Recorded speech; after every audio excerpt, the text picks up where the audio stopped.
And so insurance companies, they don't see the forest through the trees, right? They're like, we only want to pay for the least expensive stuff. But deny. Yeah.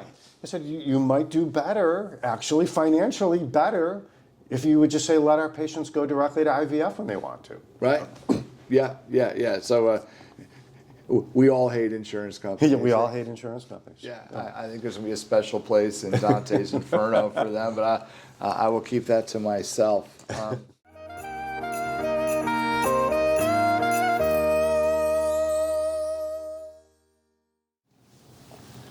Welcome to the Dr. Gill Show. Thank you. This is where we talk about medical matters that matter to you.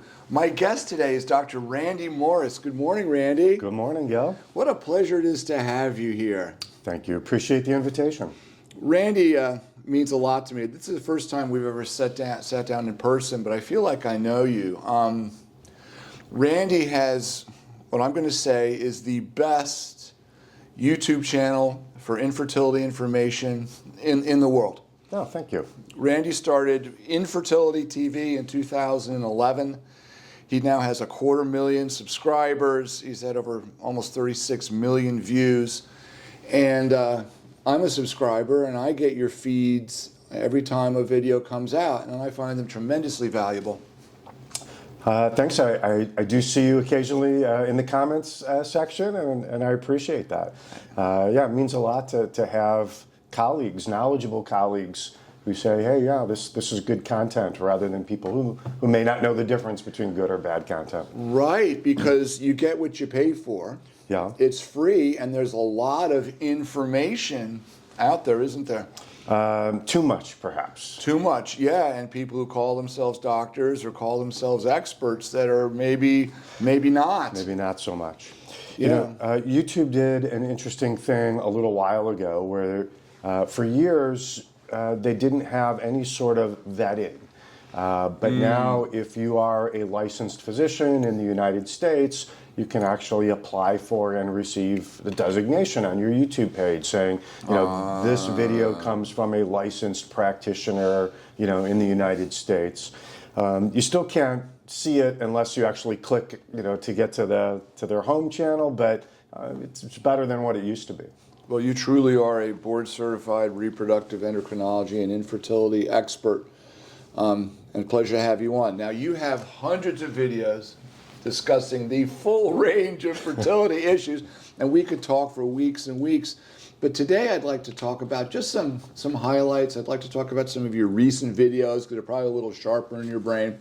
And we can talk about various things that can cause infertility, various things we look for, and the various things we can do for it to help people. Yes.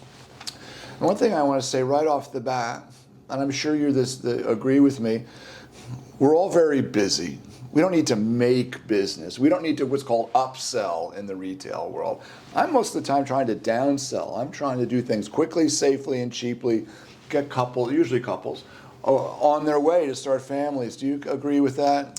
I do. I think patients are often surprised when you say to them, listen, maybe you should not do treatment.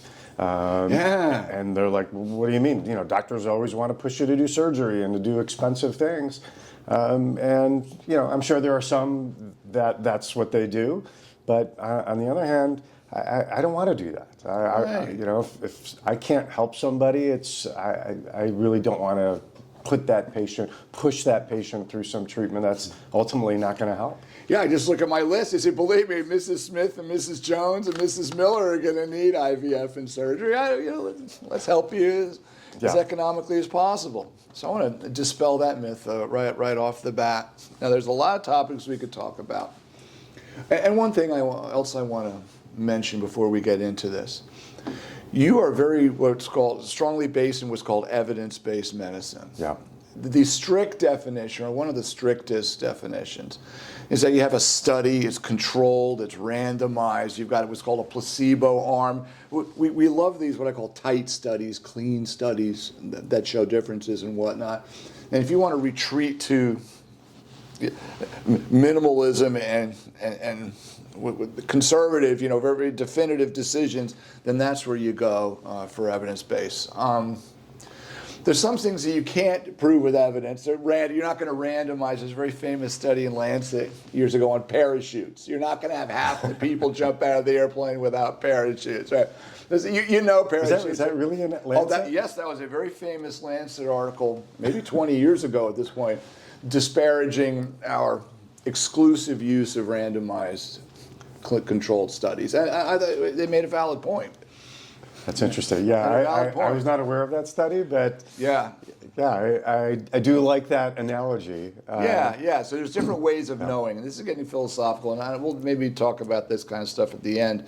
But when you have a rock solid, what we call a clean study, powerful study that says something, that's the stuff that you base most of your videos on, and there's nothing wrong with that. I like that. So when you're doing something like YouTube or TikTok or Instagram Reels or whatever it is, you want people, you work on a topic, you said you want people to see it, right? You want to educate. And so getting more views is a desirable thing in this business. But when you look at the types of videos that really get like huge views, they're the ones that don't have evidence base, And I'll tell you one that comes up a lot that really, gets me, and that's this whole business. Can you improve egg quality? Right? Oh yeah, that's a hot topic. So there have been fertility doctors who, made this videos like, oh, buy this supplement, this will improve your egg quality. And they happen to own the company. They happen to, or have some, vested interest in it. And these videos are huge, So if you have a video saying, here's what you do to improve your egg quality, people they're all over that. If I do a video saying like, hey, here's a study, a really well done randomized placebo-controlled trial that says that this stuff doesn't work, nobody, far fewer people really want to see that video. Right. But then that makes me all the more want to push that video and say, hey, this is our best information. And there's lots of stuff in our field like that. There's a lot of stuff.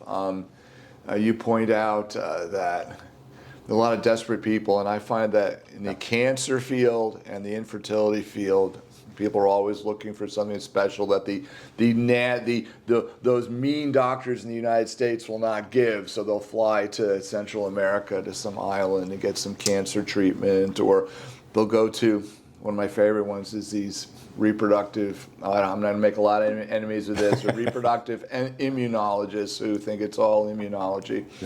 And I think there's something there, maybe not ready for prime time, but people will glom on to go these places looking for that magic bullet because they're desperate.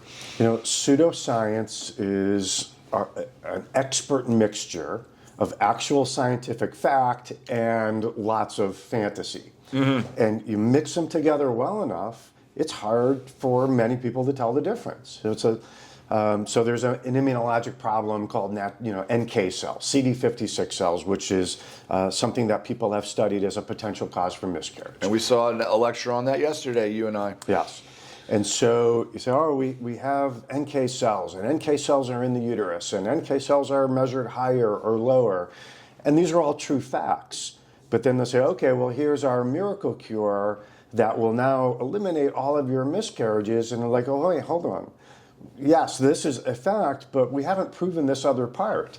And they're like, oh, what are you saying, that natural killer cells don't exist? Like, no, we're not saying that. We're saying you can't make the leap from just having that fact to, yes, this therapy that you're going to sell is going to work. Yeah, we saw a slide, there must have been 100 different things, and then you start doing ratios of them and absolute numbers, and you can come up with all these numbers. And you and I know that if you get more than 20 numbers, you will find a statistical outlier. Well, something's going to turn up. Something's going to pop. Right? Yeah. So anyway, the field is certainly rapidly advancing, and I want to say again that Infertility TV is like, I think you say, is a trusted source of information, and I would recommend people go to your channel. Thank you. So let's start talking about some actual infertility topics, and a lot of people don't realize that the male is a huge part of infertility nowadays.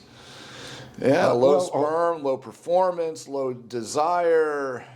It goes on and on. It always was, but maybe now coming due, right? And maybe we're focusing more as we should have been maybe focusing in the past. Right, right. And so it's hard to tell. I know people talk about sperm counts and morphologies and these parameters getting worse over time. And it was hard to tell. It's just, are we looking harder? Are our microscopes better and whatnot? But I think it's pretty clear that we'll just call them semen parameters are decreasing, at least somewhat worldwide.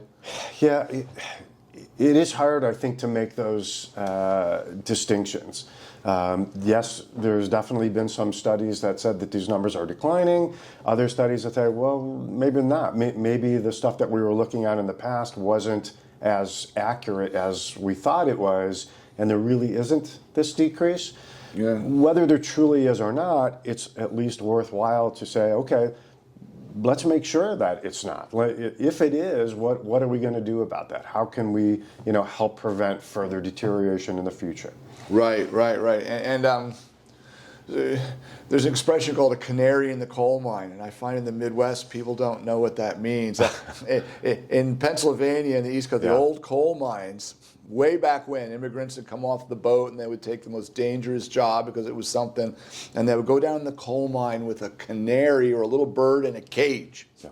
Were they petting it? No, it's breathing 200 times a minute, and if there's poison gas, that bird's going to keel over. It's like, wait a minute, there's poison gas here, let's get out. Yeah. Right? It's an early or bellwether. There's different expressions for this. And in some ways, semen parameters are the canary in the coal mine of a man's poor health.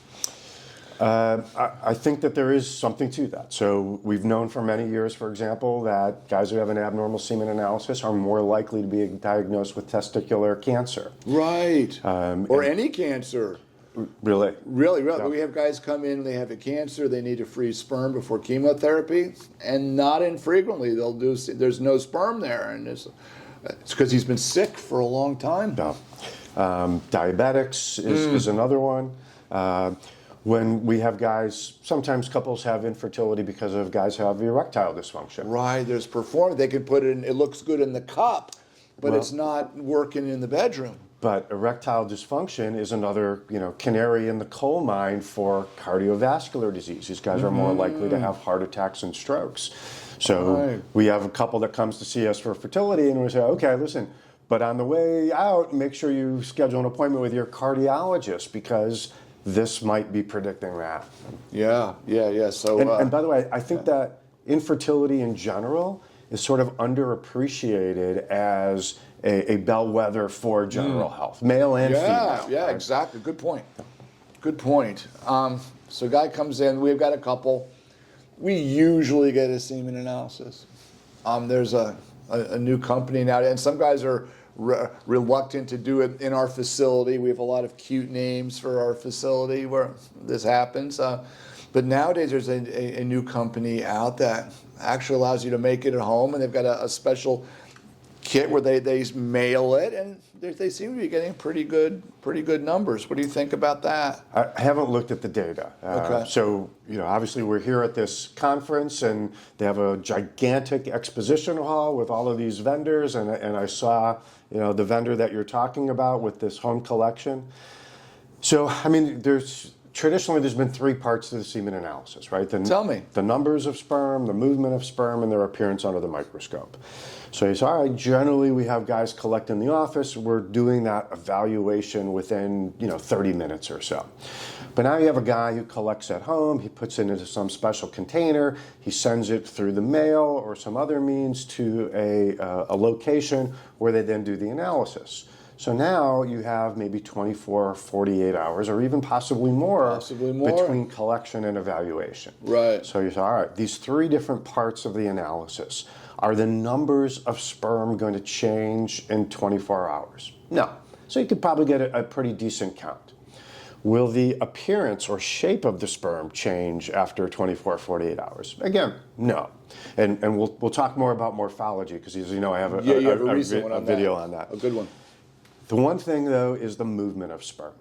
So you're looking for a certain percentage of the sperm moving, and more importantly, you're looking at the percentage of sperm that have fast forward movement. We call that progressive motility. Mm-hmm. So how does that 24 to 48 hours impact that? Well, we know that is going to change, that after a while, sperm will slow down. Eventually, they'll die and stop moving completely.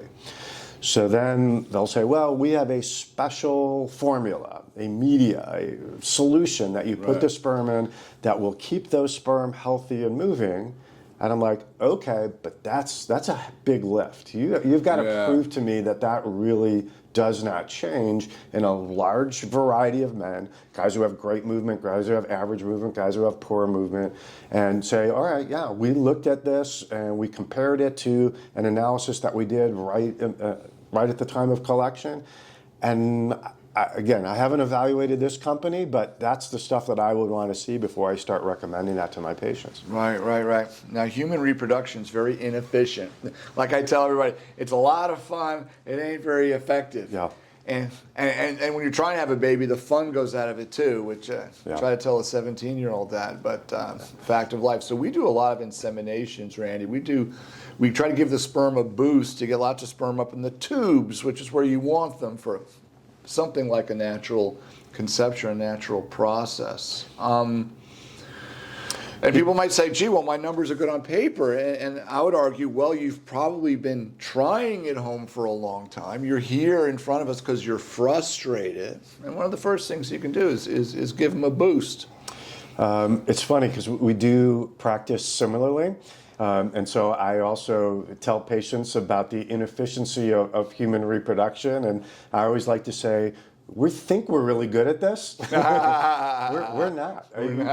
You look at other members of the animal kingdom, and we're terrible at this. It's amazing we have gotten to the point where we're at. Right. But yeah, so insemination, I think, is a very nice therapy that people can start with. And it's safe and it's pretty cheap. It's pretty inexpensive, right? And easy to do, not invasive. And you don't have to do it instead of intercourse. You can do it in addition to intercourse. I call it the cherry on top, man. Nice. There you go. You can use that. So how do patients understand this? So, well, listen, I did this semen analysis and my numbers were normal. So why is doing insemination going to help me? Right. And I said, well, there are two factors. The vagina and the opening to the uterus, which is called the cervix, or the cervical canal. Underappreciated. I said, the vagina is a very hostile place for sperm. Most sperm get killed there. The ones that don't, most of them are going to get trapped in that tunnel, that cervical canal, trying to get into the uterus. Excuse me. Sure. And so even though a guy can have millions of moving sperm, the number that actually reach the fallopian tube after intercourse is really very small. Very few. So if you can bypass those problem areas and get the sperm up where you need them. When you want them. Monitoring for ovulation, yes. Yeah, absolutely. But that can really have a profound impact, even when a guy has normal sperm parameters. Yeah, it's in the cup, but is it in the tubes? Right. And all of a sudden, hey, my wife's ovulating, if you're a heterosexual, normal, average couple, and now you got to do it, and all of a sudden it ain't happening under pressure. Now, what you mentioned, doing it at the time of ovulation, very important. So when couples have intercourse and the sperm are deposited in the vagina and they get stuck in that cervical canal, that cervical canal, which has this sticky mucus called cervical mucus, that acts as a reservoir. And so a couple can have intercourse, say, 4 or 5 days before ovulation, and there will still be sperm that kind of trickle up slowly over those days. They can still achieve a pregnancy. Now, it may not be as efficient, but they can still do it. It can happen. When we bypass that with insemination, and now we're putting sperm directly into the uterus, you get a huge number of sperm right away, but then it goes away very quickly. Yeah, once they're washed, they may only have about a 12-hour lifespan, perhaps.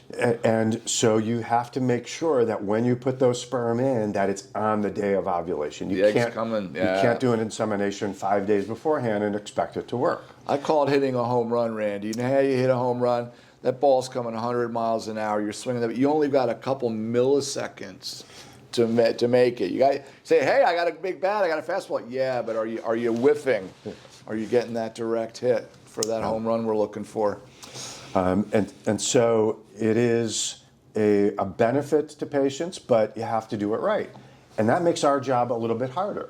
Why? Because, most people, they work, they say, hey, I'm gonna do my Monday through Friday, I'm gonna take the weekend off, I'll see you on Monday. But women are not gonna ovulate Monday through Friday. They're gonna ovulate Saturday, they're gonna ovulate Sunday, they're gonna ovulate on Thanksgiving and other holidays. And you have to be available to do that. And if there's one thing that sometimes disappoints me about our field is when I see practitioners who don't abide by that maxim. Yeah. And they'll say, we're open Saturdays. Yeah, your ovulation test turned positive on Saturday. They need that IUI on Sunday. They'll say, well, just come in on Monday and do it. Yeah. And they're still going to bill. But and they'll get some pregnancies, but not many. It's very, very few. Yep. Very few. And I do that with IVF too. We have IVF weekend, and we do retrievals Saturday, Sunday. That weekend is IVF weekend. And if Mrs. Smith is ready on Sunday, we go on Sunday. You've got it. And it makes our job harder, but that is the job. Right. It comes with the territory. Yeah. Like being a soldier, you're going to have to sleep in a foxhole. That's what you've signed up for. Another thing, Randy, you show that the shape of the sperm really means a lot less than maybe was appreciated. And there was a study years ago, you may remember this, where they look at, in statistics, you can show what are called correlations. Is this number associated with this outcome? And you mentioned all the things we measure on a semen analysis. After you do what's called a prep, it used to be called a sperm wash, call it what you will. How many sperm come through? And we call that the total modal. How many of the fast swimmers are there? And if you look at the associations, all the other numbers, the volume, the concentration, they kind of go away. They almost have no association. And the big, what's called partitioning of variance for our statistical people, the big number is how many come through the wash. And total modal is the strongest predictor of success with insemination. Do you find that as well? Absolutely. And there's good published data about that. The most recent one that you may have seen looked at the number of moving sperm in that post-wash specimen, and they could correlate. So if it was 200,000, you had about a 4% chance for pregnancy. Right. If you got all the way up to 9 million, then it could be as high as 20% chance for pregnancy. And interestingly, though, when you had higher than that, 10 million, 20 million, it didn't get any better. So it kind of increased, and then sort of plateaued. Yeah, it's not. When guys got more than 10 million in there, I say, hey, you could squirt half of it on the floor. It wouldn't make any difference. Yeah, but And we're going to put it all in there. We want the best. But sure. Yeah. But those numbers extremely important and extremely helpful at making predictions. So if you have a couple that said didn't get to that 9, 10 million that you want, and let's say they're doing that, repeatedly, you say, okay, maybe IUI isn't going to be your best choice. Maybe we need to move on to something else more quickly. Yeah, some places draw the line around 5 million. We draw it around 3 million. If we're not getting 3 million dependably and we're not getting the pregnancies, you say, hey, maybe IUI is not your best. Now, our record is 0.23, 230,000 in an IUI that's successful. Now, they do go home and have intercourse that night. Maybe he does. Maybe that's the combined effect. Right. But we have had pregnancies super low. So even if we have a low number, we're still going to instill it. We're still going to do it. Right. Still going to do it. And as I like to tell patients, we never say never. And so 100,000, I don't expect that to be very efficient. Right. But can I tell you it's impossible? No. Are you familiar with this study that was done in the UK, I don't know, maybe 15, 20 years ago? They were looking at people that were on the waiting list to be able to do donor sperm insemination. So I think socialized medicine, they had a long waiting list to be able to get in and do this. And somebody said, hey, I want to see how many of these couples. Now, so these are couples that the male partner had no sperm identified in their ejaculate at all. Zero. What we call azospermia. Azospermia. And so, because who else is going to wait for months to try to do this? Right. So they looked at these couples who had presumably had azospermia, and they said, well, how many people dropped off the list, and why did they drop off this waiting list? And they said there was somewhere around 3 to 5% of people got pregnant on their own. So these are guys who had no sperm on a given day. On a given day, yeah. On that semen analysis, but likely had some, right? They just didn't discover it on that one test. But even those couples, on occasion, not often, still be able to get pregnant. And I wonder if they looked at paternity, then you wonder, well, was the boyfriend? I know, well, that's In our field, it gets complicated. It gets complicated. Yeah. So I like to be optimistic and say I think it was the partners, but yeah, you're right, there may be some there. I vaguely remember that, and I'll go even further back when you were looking at effect early in the world of IVF. When like the Joneses brought IVF to the United States, and you had to go to Norfolk. It was the only place, Eastern Virginia, you could do IVF. And you need a control. Well, how good is IVF? Well, you need a control group. Well, apparently 2 or 3% of the people on this long IVF wait list were getting pregnant. Yeah. So you say, what's IVF better than, right? Well, it's better than 3%, right? Yeah, right. Yes. So Randy, we've been talking about male factor a little bit. Let's talk about female factors. So many things can go wrong in this already inefficient system. Virtually every woman gets a sonogram. It happens to be a vaginal sonogram, so we can get close to the subject matter and make it really big and accurate on the TV screen. And we see all kinds of problems that are common in the uterus. Sometimes the uterus grows benign, meaning not cancerous tumors called fibroids. Those are really common, aren't they? Extremely common. And we see them more often in darker women. We do. Yeah. And there are theoretical reasons why that might be the case. Yeah. Recently actually did a video about vitamin D. Yes, you did. And they found that people with fibroids who took vitamin D could see fibroids shrink as measured on ultrasound. Sometimes they appeared to go away completely, and it may just be that they shrunk so much that they could no longer be seen on ultrasound. Yeah. But people that have darker skin tend to have more problems with vitamin D deficiency. Yeah. And so there's potentially a link there, a causal link as to why you might see fibroids more. There may be other reasons as well, but it's an interesting and modifiable factor. Yeah, and men with African blood seem to get more prostate cancer, for example, with low D. So this is one of these cases where perhaps the dermatologists have had tunnel vision on skin cancer and haven't looked at the whole, what's called all-cause mortality and whatnot. So I'm a big advocate of direct sunlight, and our folks with African blood or South Asian blood should probably spend a lot more time in the sun than they do, because it's not just about vitamin D. There's all kinds of other benefits, including mood. So I thought that was really fascinating. It feels vitamin good. D. Yeah. It feels good. Why do people pay a lot of money in the winter to go to the Caribbean, for example? It feels good. So my practice is up in the Chicago area, and we measure blood tests to look at vitamin D levels. And suffice it to say that vitamin D deficiencies are not uncommon in my area of the world. Rampant. I had a African-American woman with a 7 the other day. Yeah. That's low. Yeah. 30 is generally considered the lower limit of normal, so a 7 is getting pretty low. Yeah. I mean, when we look at the stuff that I prescribe, so okay, well, you probably prescribe a lot of fertility medications. You probably prescribe vitamin D, one of the biggest things that we do. And there's good evidence, aside from fibroids, that vitamin D deficiencies might be associated with things like infertility or even miscarriage. Sure. So I don't want to go too much into fibroids, but anyway, I don't like them. And the fibroids, I explain it, it's like real estate. What's this house worth? Well, it's location. Yeah.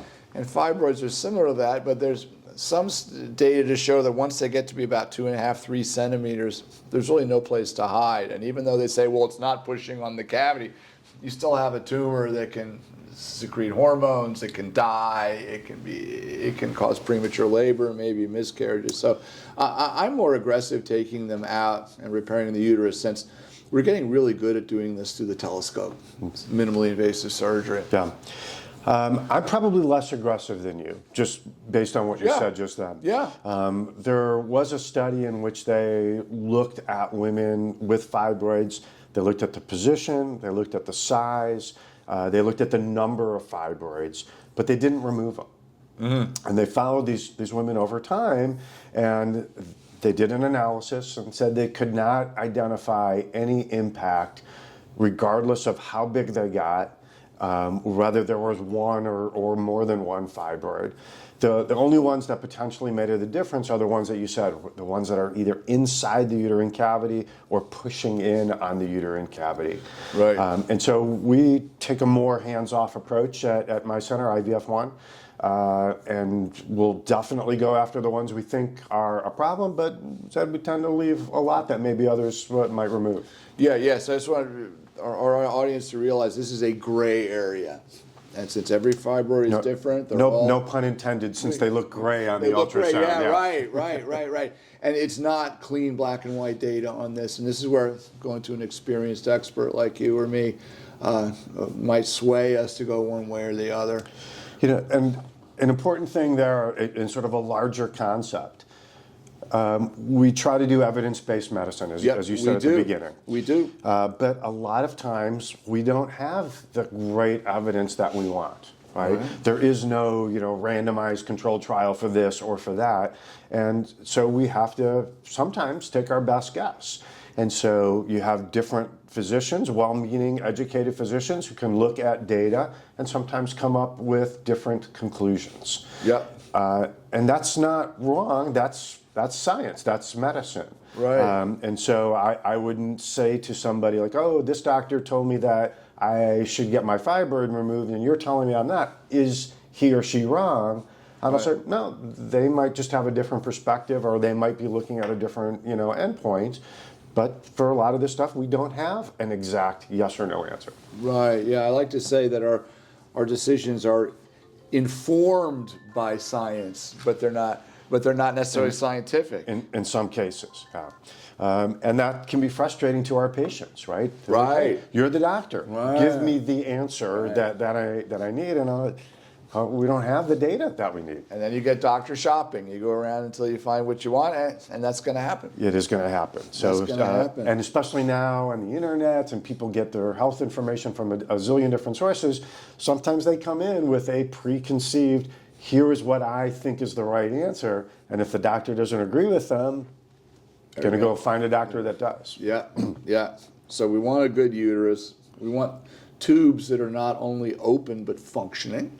And that's a whole world. Yeah. Well, Doc, they did this saltwater test, and they said my tubes are open. So, yeah, they're open, but do they function? Is there scar tissue or endometriosis or disease around these open tubes that's preventing pregnancy? Or none of those things. Or none? So we look at the fallopian tube. At its very essence, it's a conduit, right? So you have the ovary, you have the uterus. Sperm comes up through the vagina into the uterus. The egg gets released from the ovary. The tube is the place where they have to meet. Right. So tubes are blocked, can't meet.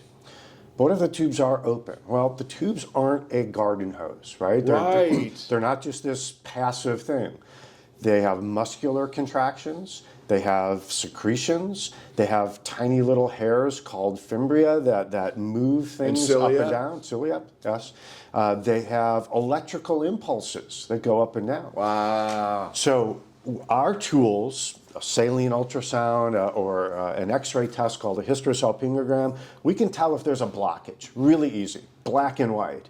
But we don't have a test that measures the electrical impulses or are the cilia, working as they should. Right. And so that whole area that you mentioned about the function of that tube, we have no way to assess at all.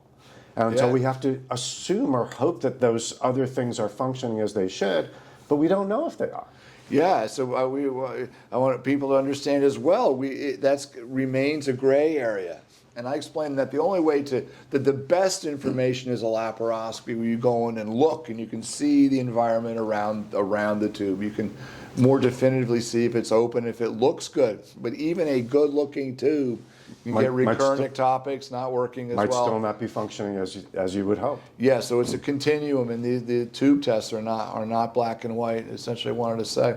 So in order to get a successful pregnancy, you need a good egg, one good sperm, but usually from an army of good sperm, and a good uterus. So most of the time, we're like this home run analogy, we're trying to get the eggs, the sperm, and everything at the right time. So frequently we'll help a woman ovulate, even though she might be ovulating from time to time. She may not be ovulating what I call a robust fashion or a dependable fashion. So most of us will most of our basic treatments involve ovulating the woman. How do you like to approach that, Randy? Do you like to use various old, safe, cheap pills to get women to ovulate? Do you like to start there? Where I really like to start is if I think a person has an ovulation problem. So either not ovulating at all or ovulating intermittently or infrequently, I like to do an evaluation to see if I can figure out why. Good. And there's a bunch of different reasons why women might not ovulate as they're supposed to. So I'd like to say if I can find something and fix it, great, because I don't have to do any other work.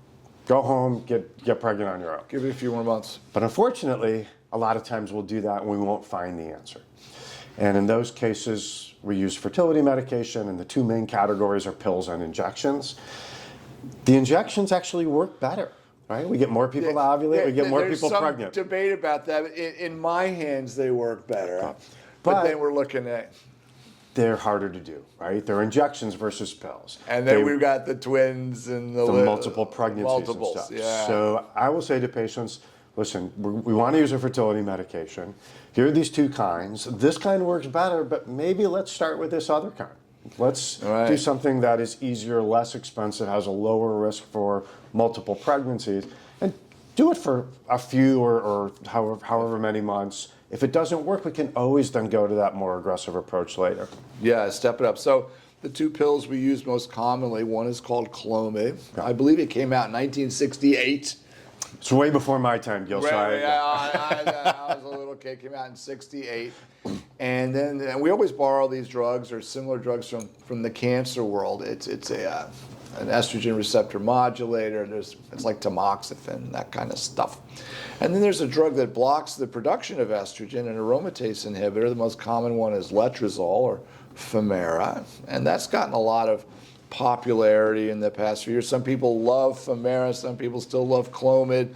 I like them both because they're both very, very safe. Do you have any feelings about those two common drugs? So I've done some sort of humorous-based videos where I put a box of letrozole on a box of Clomid with like boxing gloves and said, which one is the best? And as it turns out, they might each have their niches. Yeah. So there's some data that have looked at people who have what we call unexplained infertility. So unexplained infertility, they've done all the basic tests and we haven't been able to find anything. Right. And we commonly use fertility medications and inseminations for people with unexplained infertility. And there are some studies that say if you compared letrozole and Clomid, these two oral medications, Clomid did a bit better for that group. Right. But there's another group, a really big group of people with ovulation problems called polycystic ovary syndrome, or PCOS as it's known. And when you look at those same two medications in that group of patients, the letrozole seems to work better. Yeah. Now, when I say better for this or better for that, these aren't dramatic differences. Right. Okay, it isn't like 100% of people get pregnant with this and 0 with that. Right. These are relative degrees.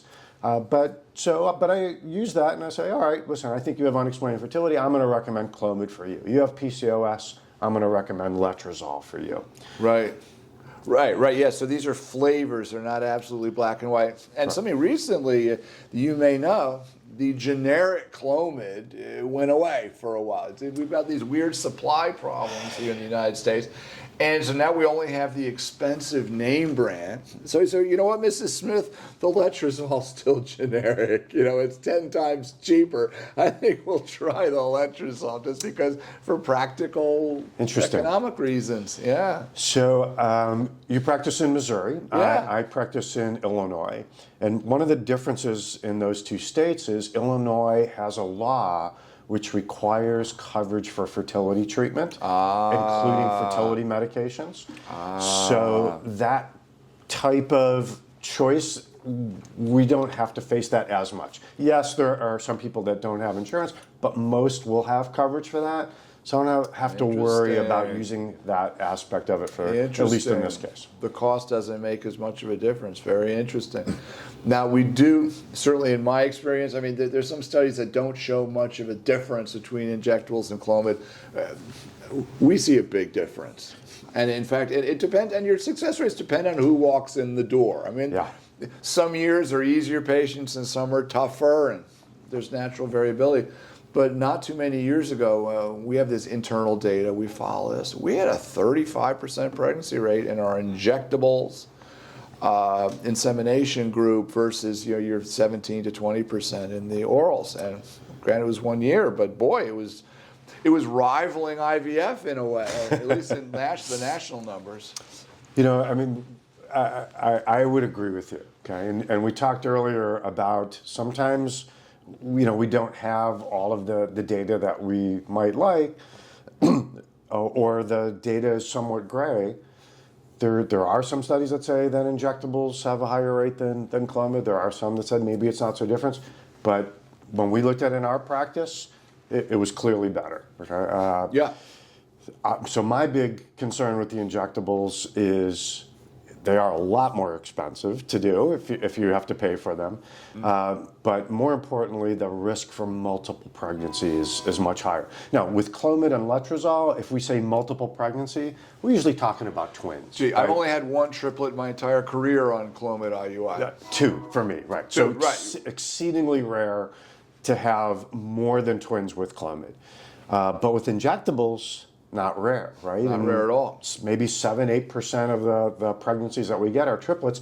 And patients will say, look, we want multiples. Like we've had infertility. I don't want to have to go through this again. You don't want 3 kids in wheelchairs if you can avoid it. Yeah. So we try to explain that multiple pregnancies are higher risk pregnancies. Every complication that occurs in pregnancy occurs more commonly, even if it's just a twin. Yeah. And so if you can avoid that, then we feel that that's better. But when you're doing infertility medications with intercourse or fertility medications with insemination, we don't have the ability to control that. We can't say, oh, this is the time that a triplet is going to happen. This is the time that it's not. We have to just kind of keep our fingers crossed. And I say to the patients, listen, this is a risk, but if we want to do this, it's a risk we have to accept. Yeah. And that's one of the reasons that I hesitate somewhat when we start getting to that point of talking about injections, even though it works better. It works better, and there's this heartbreaking scenario where, despite our best efforts to turn it down, Mrs. Smith, I have a lot of Mrs. Smiths, has 6 gorgeous follicles. She's going to release 6, and there's a whole bunch of intermediate follicles that might rupture. And she's looking at a horrible, a risk of what I call a litter. And we recommend, hey, cancel cycle. And it's just devastating. So the follicles are the little cysts that we see on ultrasound in the ovaries that contain the eggs. Right. So if you have a lot of follicles, then the concern is that a lot of eggs will get released, then you'll have a higher risk for multiple pregnancy. But on the one hand, sometimes you'll do that, and they won't even get pregnant that month. Yep. But they could, and then maybe have this big multiple pregnancy risk. Let me ask you something in Missouri. Yeah. That exact situation. You've given somebody fertility medications, they have too many eggs that are going to be released. Do you ever say, let's do an emergency switch, and instead of doing insemination, try to get them to do IVF immediately? To retrieve the eggs. Yeah. It comes up from time to time. But I'm a very small practice. I have one embryologist, I have one doctor, and unless that were to fall right in the middle of a retrieval batch, like this weekend I mentioned, this is the time where I have anesthesia and the lab is up and running for that. Unless I'm in that small window, then I don't have that option. Yeah, I would like to do that more than we do, but in my practice, I have a bigger practice, but one of our problems is that same insurance that covers for this, right. Now you have to get their approval. And so we might say, there's 6 follicles here. We are worried about sextuplets. We want to convert this to an IVF, but it's Friday afternoon. Yep. You can't get the insurance company to approve switching to IVF, and so then you end up having to cancel. And you also have the practical issue. People need to realize that eggs and sperm and embryos are treated as if they were tissues to be transplanted. And everybody who's getting this needs to get infectious disease testing, and not just your average testing. It has to be done in an FDA-approved lab, the highest level. So if I've got a lady that has not had these tests done at the FDA level, another reason we can't put those eggs into the lab and those embryos. Yeah, and it's unfortunate because they've taken all these days of injections, come into the office for blood tests and ultrasounds to monitor it, and then we're looking at this possibility of, well, we might just have to cancel this treatment and not have you attempt pregnancy. It's cost inefficient, it's stressful for the patient, it's depressing for the patient. So it would just be great if we can say, hey, this is going to be the best thing for you. Let's switch to this. You're not going to be at that risk for sextuplets, and you haven't wasted all your time doing these medications. But sometimes the reality of it is you just can't do it. Now if you look at what I affectionately call the bean counters, they tend to have masters of public health after their names, and they look at the general population. In ethics, it's called justice, what's best for everybody. And if you look at the cost per baby, it sounds very cold and business-like, but if you prorate, what does it cost to get little Johnny and then little Mary and some more babies? This is where the cost of per baby with in vitro fertilization begins to rival the cost of injectables with insemination, because we mentioned that we're shooting for maybe a 20-25% pregnancy rate, but when we're looking at take-home baby rates, in 1 year we had an 86% take-home baby rate per retrieval. If it's 4 or 5 times better, doesn't cost 4 to 5 times more, it's getting close, then there's an argument to be made, maybe you should go to IVF sooner in those cases. So there is a huge fertility group in Massachusetts where they have another law that covers for fertility. A mandated state. A mandated state, as we call it. And they did this study with the permission of the big insurance carrier there, where they had people in 2 groups. So one group is the traditional group, which we've sort of talked about. You maybe start with oral medications, maybe go to injectable medications, doing inseminations, and if those things don't work, then go to a process like IVF.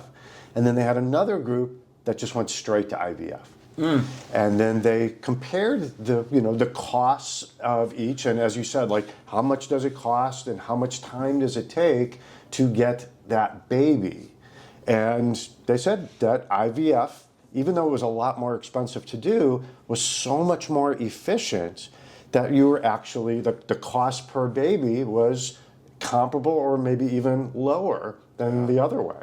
And so insurance companies, they don't see the forest through the trees, right? They're like, we only want to pay for the least expensive stuff. But deny. I said, you might do better, actually financially better, if you would just say, let our patients go directly to IVF when they want to. Right.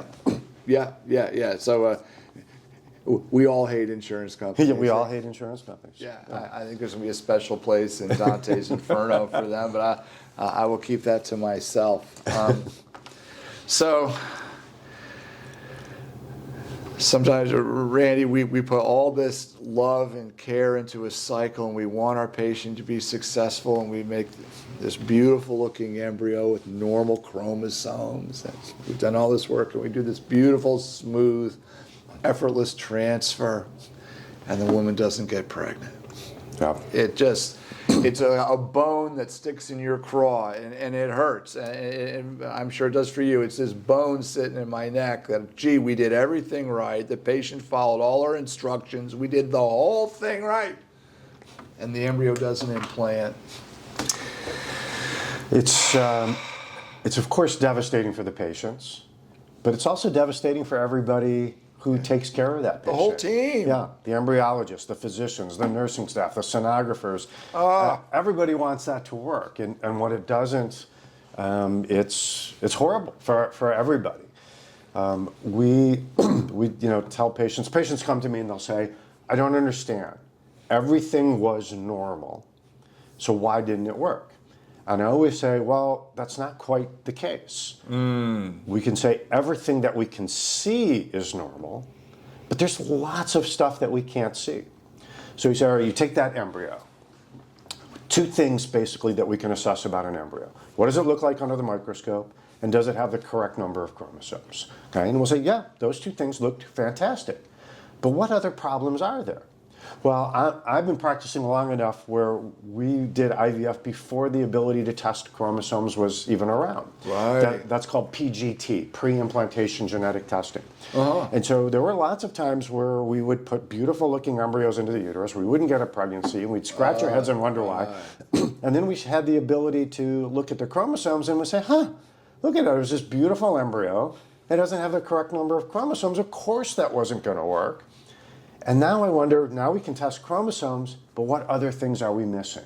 What, individual genetic mutations? There's human beings have 30,000 genes, more or less. Right. What group of genes failed to turn on at the correct time or didn't turn off at the correct time that we have no ability to assess? And so I tell patients, don't beat yourself up. This isn't, the universe telling you that you should not have children. This is the fact that human beings, again, are very inefficient at this. Mm-hmm. But as fertility, physicians, we don't know everything. And there's a lot of stuff that we're going to discover in the next 5-10 years that will say, I can't believe you were putting those embryos in because they had this horrible abnormality. Right. But we just don't have a way to see it right now. Yeah, about 4 or 5 years ago, they were giving us mitochondria counts. How many mito? It was a mito score until they realized, and theoretically it made a lot of sense, but until they realized there was zero correlation. They took it off the reports. It wasn't helping. And there's been lots of stuff like that, right? And there's more to come, as you Yes. alluded to. There's way more to come. As physicians, we were always looking for that next, what is the thing that's going to put us higher on that efficiency rating? And here's why I go back to evidence-based medicine. So one of the keys to science, as opposed to other sorts of beliefs, you got to be able to change. Okay, you have to be able to say, on one day we thought that this was the best right answer, but on the next day maybe it's not. Right. So Right. We've talked about IVF, we've talked about the embryo, but the other part is the uterus. Right. Right. So we say, all right, are we putting the embryo into the uterus at the correct time? You'll say, that's interesting. We know that there's a window. We call it the window of implantation. We think we know. Yeah. And we say, there's this window. If you put the embryo in too soon or you put it in too late, then it's not going to be able to implant. So a test came out which purported to show that not putting the embryo in at a certain time for a given patient was going to cause failure. And we said, this is fantastic, right? It was very exciting. We're looking for something to explain all of these failures, and here it is. Here's something we can do. Right. I did that test for about 10 years. Because an early adopter? Early adopter, there was a number of sort of small, reasonable studies that said that it might be helpful.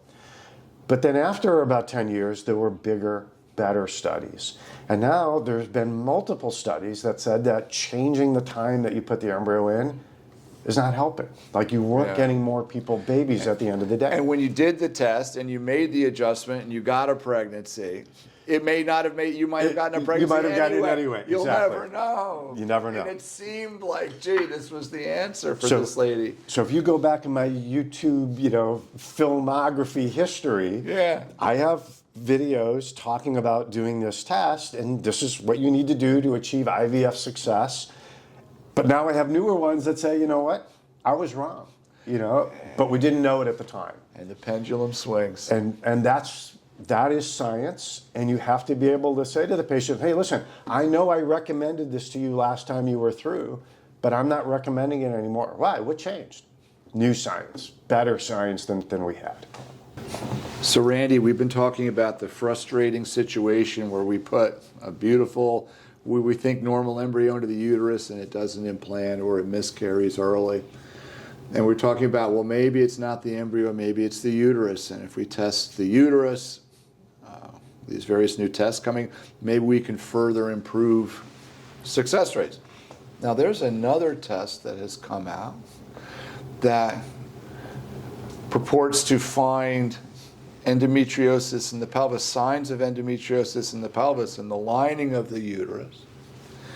And it purports that if you identify these patients and treat them either with temporary menopause or what I would do, I would excision, I would do a laparoscopy and cut out every speck of the endometriosis, that using that test will help you in managing the patient prior to the embryo transfer, and that should translate into better pregnancy rates. Now, you've talked about this. I'm having a little trouble interpreting the data because it's not randomized, it's not prospective, and it's not controlled. And I'm having a hard time wrapping my head around this test. Can you give me your thoughts, please? Please help me, help us. Yeah, well, I'm the same. I think this is a test that is not yet ready for prime time. Okay. May not ever be ready. So there's a couple of questions. Right? So endometriosis, when you have the tissue which normally grows inside the uterus, instead it's growing in the abdominal cavity. We know that if people are trying to get pregnant on their own, it matters, right? Endometriosis lowers the chance for pregnancy. The more you have, the bigger impact it has.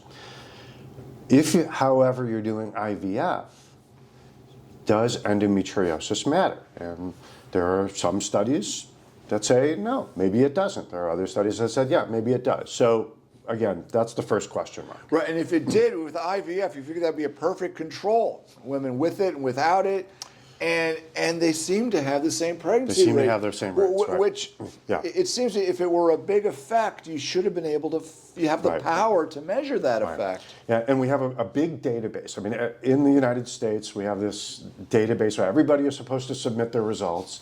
And you say, hey, I did IVF on this patient, they got pregnant, they didn't, here was their diagnosis.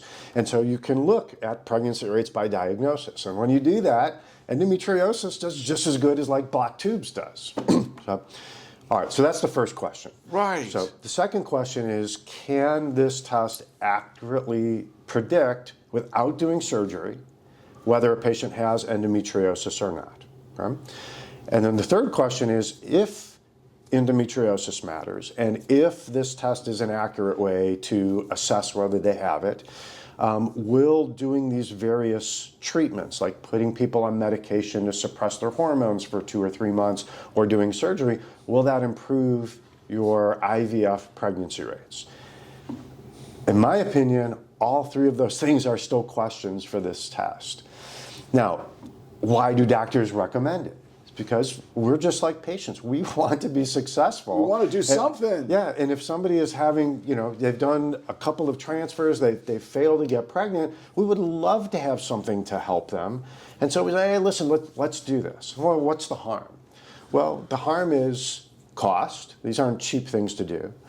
And in this case, the treatments are not, they're not nothing. They're not nothing, yes. And there may be a lot more complications after Lupron than people recognize, and perhaps. So you take a medication, Lupron, to suppress the hormones. Now you're delaying your treatment by 2 or 3 months, or you're doing a more invasive surgery, which if you said, yes, I have really good data that that's going to help, then yeah, of course we would say do it. But if you're saying, well, I'm not sure if it helps, but you're going to delay your treatment for 3 months, then I have a harder time with that. Yeah, especially when you have embryos in the bank, and those are 3 months you're not going to get back. Okay. So you're having trouble with this too, in that we're not finding black and white convincing evidence that it's helping, or at least make these decision trees you take. Well, there is, I have a slide that was sent to me by the guy that developed the test. Okay? And so we look at people who have an entity called recurrent implantation failure, right? So these are people that have done multiple transfers and haven't gotten pregnant. And they said, okay, here's my test. Here are people that have no previous failures, or 1 previous failure, or 2 or 3 or 4. And here's how often my test came back abnormal. And you say, okay, there's a trend. People that failed 4 times had a higher rate of an abnormal result than people that had 0 times. But the people that had 0 times, so people who've never failed before, still had an abnormal test like 50-60% of the time. Oh my goodness, a true control group. So that is what we refer to as a false positive. So if you say 50% of the tests that you get are false positive, that means flip a coin. You get an abnormal result, it's maybe normal, it may be abnormal, And that's just not good enough to be able to base practice on. Yeah. Do I think it's worthy of further study? Absolutely. I would love to study lots of different things, but should I tell my patient to spend $1,500 to do this test?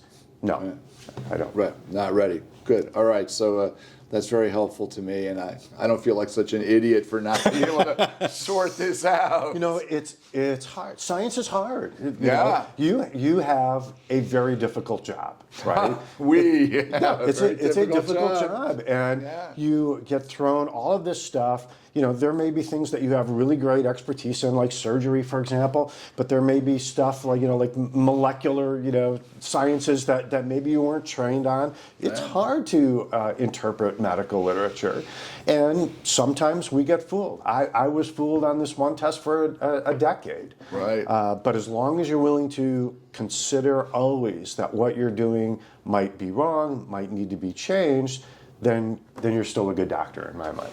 Thank you. Now, there's a million things we could talk about, but I'm going to tie this up talking about nutrition. Sure.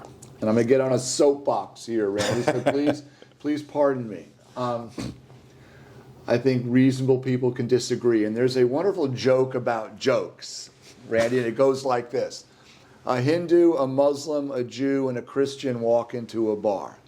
And you know what? They all have a good time because none of them are an asshole. I love that joke. We can agree to disagree. Can't we just get along, right? And I got a big problem with the status of the science of nutrition and the recommendations we make for our overweight patients, which are at least half of our patients are overweight. Maybe 40% have PCOS and whatnot. And the things that are purported to be evidence really are just information. And are they good evidence? And since you are an evidence-based guy, which I really respect, what we are hit with in nutrition is really not evidence. Maybe they're associations, and they're really not the tight science we would like. Like when it comes to nutrition, you don't really know what someone's eating from a survey. They're putting down what they think they want you to hear. The only way to do it is to lock someone up in a metabolic ward and measure what they're eating on their trays, Hard study to do. Hard study. And they'll argue, the nutrition scientists will argue, well, you can't do it, so we have to rely on these surveys. It's the best we can do. Well, my argument is, then you can't do it. Then just stop doing it because it's almost meaningless. Then there's some other things, such as a calorie. Right? Look at my body. Look at any living organism. Are there calorie receptors there? No. There's no such thing as a calorie receptor, right? So people have taken the laws of thermodynamics and inappropriately applied them to humans, right? Life is inherently out of balance. It's dynamic, right? And you can have deficit. Anyway, so we've applied a naive concept of thermodynamics to isolated systems in equilibrium. I know these are big words, and apply them to human beings. And it's been a big, big error. Another thing is context. People say, is water good or bad, right? Well, if I'm dying of thirst, water's really, really good. If I'm drowning in it, it's bad, right? So when we try to say that carbs are good or fats are good or whatnot, it's a meaningless statement because it depends on the context, right? So you've put out some well-meaning videos based on published studies. But unfortunately, the published studies you have access to are based on all of these failings, right?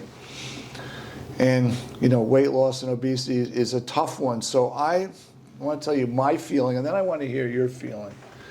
It's that if we look at weight instead of fat, and we look at overall metabolism rather than inflammation, the advice we get is all over the map, and I think a lot of it's bad advice. For example, one of the complications of being overweight and having metabolic syndrome is a fatty liver. And when you go right down to just fatty liver, many studies show carbohydrate restriction is by far and away the best treatment for fatty liver, right? And that's evidence-based, that's controlled prospective data. But when it comes to giving advice for women with PCOS, how they can lose weight, we don't, we really want to lose fat. And a lot of these women are very strong and muscular, and their BMIs, which we're told to rely on, not reliable necessarily. Maybe it's more body shape. So I just want to let you know personally, having battled obesity myself, that in the context of obesity and being overweight, then carbohydrate restriction, avoiding grains and whatnot, may have tremendous benefits that just haven't come out in these association studies. So what are your thoughts on that? I would love to agree to disagree and hear your perspective on this, please. I think we have really good evidence that weight, however you measure it, impacts the success of what we do. So ability to ovulate, ability to get pregnant, risk for miscarriage, risk for birth defects and pregnancy complications. You could make reasoned arguments that we don't have perfect measures of weight. So is it step on a scale pounds? Do you do body mass index? There are, all sorts of crazy things you could do, anthropomorphic measurements where we'll give you percent body fat or by a number of different ways. So however you decide to measure this, and we don't know which measure might be best for, say, fertility. And it may not be the same measure that's best for, say, diabetes or heart disease. Right. But I think that most people would agree that it makes a difference that we would like to see people at a healthier body weight, however you define that. Sure, in general terms. In general terms. Calories give you a general idea of how much you're eating. Right. So then the question is, how best to get to that point? Okay? You want people to get to a better weight. That's where it becomes really, really uncertain. So and difficult. And all people are not going to be the same. So there may be people for whom carbohydrate restriction maybe works great, and others who fat restriction might work great. Maybe. I don't know that we have really a good sense of these things at the current time. It would be really great if we had objective data about a lot of this stuff. And so the one thing that I've talked about a lot recently as an aspect of diet is caffeine. So you look at caffeine studies, and as you said, most of them are survey studies. How much caffeine do you consume? Well, nobody gets that right. So I had a Starbucks this morning, but was it a Venti? Was it a Grande? Right. Was it a double shot? Was it a quadruple shot? Do you eat chocolate? So people say, I have this amount of caffeine or that amount of caffeine. It's hard to base any science on that. Right. There was a study that was done for a different reason. They were looking at the impact of low-dose aspirin on miscarriage, but they had blood samples that they put in the freezer from people in this study. And so one of the things that they could do then is they could look in the blood for caffeine and caffeine metabolites before they got pregnant. And so what they said is that, first of all, these numbers were far more accurate predictor than just asking the people how much caffeine they had.